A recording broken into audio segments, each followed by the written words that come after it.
அனைவருக்கும் ஓய்வு நாள் நல்வாழ்த்துக்கள். ஹாப்பி சாபத். இன்றைக்கி எந்த நாட்டை பற்றி பார்க்குறோன்னா, சிலி அப்படிங்கிற ஒரு நாட்டில் ஒரு பெண்மணி, ஒரு வாலிப பெண்ணுடைய அந்த பொண்ணை பற்றி பார்க்குறோம். அந்த பொண்ணுடைய பேர் என்னென்னா வரின்யா. அந்த பொண்ணு அவங்க வாழ்க்கை எப்படி மாறினதுன்னு, அந்த பொண்ணுடைய வாழ்க்கை எப்படி மாறினதை பற்றி இப்போ பார்க்க போகிறோம். அந்த பெண்ணுடைய ஒரு 19 வயசு அந்த பொண்ணுக்கு. அப்படி படித்து வரப்போ சில் அட்வான்ஸ்ட் பல்கலைக்கழகத்திற்கு ஒரு வண்டியில் இப்போ போகிறாங்க. என்ன வண்டினா உபார் வண்டின்னு சொல்கிறாங்க.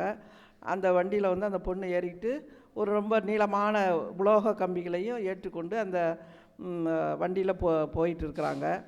அப்போ அந்த அந்த ஓட்டுநர் விசாரிக்கிறார், இது எதுக்கு இந்த கம்பி அப்படின்னு அந்த பொண்ணை கேட்குறப்ப அந்த பொண்ணு என்ன சொல்லுதுனாக்கா,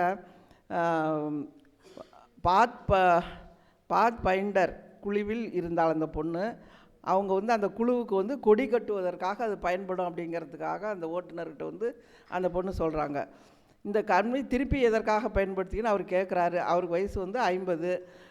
அந்த பொண்ணு திரும்பவும் சொல்கிறாங்க, பாத் பைண்டர் குழுவில் ஒரு சார்பில் நடக்க ஒரு விசேஷித்த கூட்டத்துக்கு அந்த கம்பி பயன்படுதுன்னு சொல்கிறாங்க. ஓட்டுநருக்கு அதுக்கு ஒன்றுமே புரியல. பாத் பைண்டர்னால் என்ன அப்படின்னு கேட்குறாரு. பள்ளிகளில் நடத்தப்படுகிற தேசிய மாணவர் படை போன்ற ஒன்று தான் பாத் பைண்டர் என்று குழு, ஆனால் வேதாகமத்தை அடிப்படையாக கொண்டது என்று அந்த பொண்ணு விளக்கி அந்த டிரைவருக்கு சொல்கிறாங்க. சுவிசேஷ ஊழியம் செய்வோம், வெளிப்புற நடவடிக்கைகளிலும் ஈடுபடுவோம், ஆனால் அந்த நடவடிக்கைகள்லாம் எப்படி இருக்கும்னா வேதாகமத்தை அடிப்படையாக தான் இருக்கும் அப்படின்னு அந்த பொண்ணு சொல்கிறாங்க. அந்த ஓட்டுநர் திருப்பி அந்த பொண்ணுகிட்ட திரும்பி விவரமாக கேட்குறாரு. என்ன கேட்குறாருனாக்கா, நீங்கள் எந்த சபையை சேர்ந்தவங்களும் எப்படி கேட்குறாங்க. செவன்த் டே சபை, அட்வென்ஸ் சபைன்னு சொல்லுது அந்த பொண்ணு. நீங்கள் அந்த அட்வென்ஸ் பல்கலைக்கழகத்தில் வளாகத்தில் வசிக்கிறீரா அப்படின்னு அந்த டிரைவர் கேட்குறாரு. அந்த பொண்ணு ஆம், நான் அங்கே தான் விடுதியில் வசிக்கிறேன் அப்படின்னு சொல்கிறாங்க. அப்போ அந்த டிரைவர் கேட்குறார், நீங்கள் ஒரு அப்போ கேட்குறப்ப நீ ஒரு ஊழியக்காரியா அப்படின்னு கேட்குறாங்க. இல்லை, நான் ஒரு மாணவி அப்படின்னு அந்த பொண்ணு சொல்கிறாங்க. இதை பற்றி இப்போ அவங்களுடைய பேச்சு தொடர்ந்து வருது. அப்போ அவங்க அந்த டிரைவரோடு அந்த பொண்ணு என்ன பேசுகிறாங்கன்னா, தேவனை பற்றியும் வேதாகமத்தை பற்றியும் அவங்களுடைய பேச்சுவார்த்தை திரும்புது. அந்த ஓட்டுநர் வீட்டில் வேதாகமம் இருக்குதான்னு அந்த பொண்ணு கேட்குறாங்க. அவர் டிரைவர் இருக்குது அப்படின்னு சொல்கிறாங்க. எனக்கு வேதம் படிக்க எனக்கு பிடிக்கும் அப்படின்னு அந்த ஓட்டுநர் சொல்கிறாரு. அப்போ இந்த பொண்ணு என்ன சொல்கிறாங்கன்னா, நம்ம இருவரும் சேர்ந்து வேத ஆராய்ச்சியில் ஈடுபடும் அப்படின்னு அந்த விருப்பமா அப்படின்னு அந்த பொண்ணு கேட்குறாங்க. அதுக்குள்ளாக அந்த பொண்ணு இறங்கக்கூடிய இடம் அந்த பல்கலைக்கழகம், அதாவது சிலி அட்வென்டிஸ்ட் பல்கலைக்கழகம் வந்துவிடுச்சு.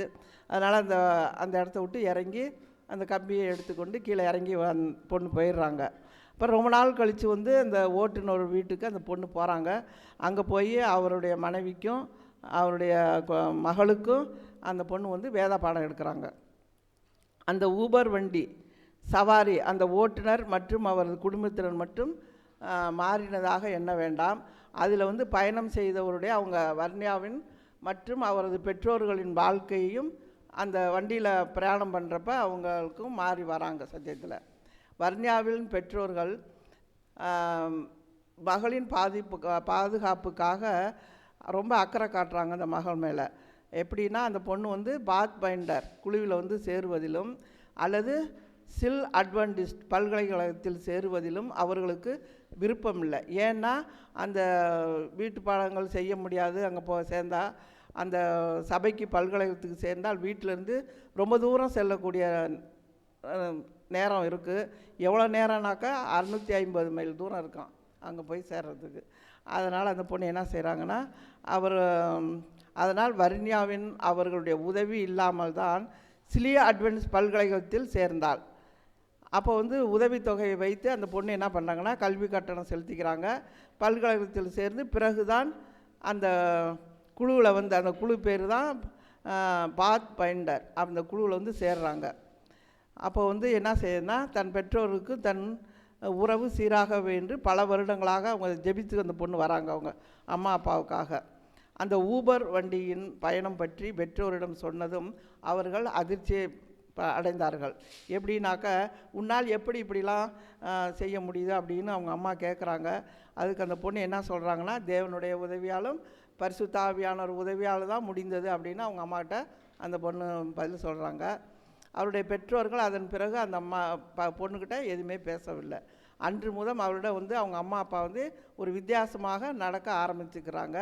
ஒரு ஊபர் வண்டியின் ஓட்டுநருக்கு வேதபாடம் நடத்தும் அளவிற்கு தன் மகளுக்கு வந்து இவ்வளவு தெளிவு இருக்குங்கிறத அவங்க ரொம்ப சந்தோஷப்பட்டுக்கிறாங்க அவங்க அம்மா அப்பா. அப்போ அந்த ஊபர் வண்டியில் மேற்கொண்ட ஒரு பயணம் எல்லாருன்னா அந்த வண்டியில் பயணம் செய்த எல்லாருடைய வாழ்க்கையுமே மாறி இருக்குது. அப்போ வந்து அவங்க பெற்றோருடைய மாற்றத்தை இந்த பொண்ணு காண்றாங்க. அது தேவனால் திரும்பவும் அந்த பொண்ணு என்ன சொல்கிறாங்கன்னா, தேவனாலும் பரிசுத்த ஆவியினால் மட்டுமே சாத்தியமானதை கண்டு கொண்டேன் என்று அந்த பொண்ணு சொல்கிறாங்க.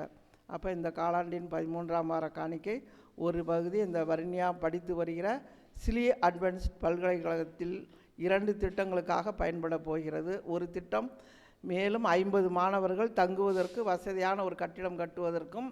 தற்சமயம் அந்த பல்கலைக்கழகத்தில் 3000 மாணவர்கள் படிக்கிறார்கள். அவர்கள் பலர்கள் அட்வென்டிஸ்ட் கிடையாது. மேலும் அவர்கள் பல்கலைக்கழகம் வளாகத்திற்கு வெளியே தங்கி இருக்கிறார்கள். 2வது திட்டம், அந்த பல்கலைக்கழகத்தில் அட்வென்ஸ் தன்னார்வ சேவை மையம் ஆரம்பிப்பதாகவும் அதன் மூலமாக ஒவ்வொரு வருடமும் உலகில் வெவ்வேறு பகுதிகளுக்கும் 30 ஊழியர்களை அனுப்பி வைக்க முடியும் அப்படின்னு சொல்கிறாங்க. மாணவர்கள் அந்த ஊழியத்திற்காக பயிற்றுவிக்க வந்து 5 வகுப்பறை தேவைப்படுது. அதில் 250 பேர் அமரக்கூடிய வசதியுடன் ஒரு அரங்கமும் கட்டப்பட்டு போகிறது. அதற்காக இந்த 13ஆம் வார காணிக்கை தாராளமாக கொடுக்கறதுக்கு நன்றி சொல்கிறாங்க. அப்படியாக இந்த ஊழியருக்கு எடுத்து கொடுத்த தேவனுக்கும் சபையாருக்கும் நன்றி.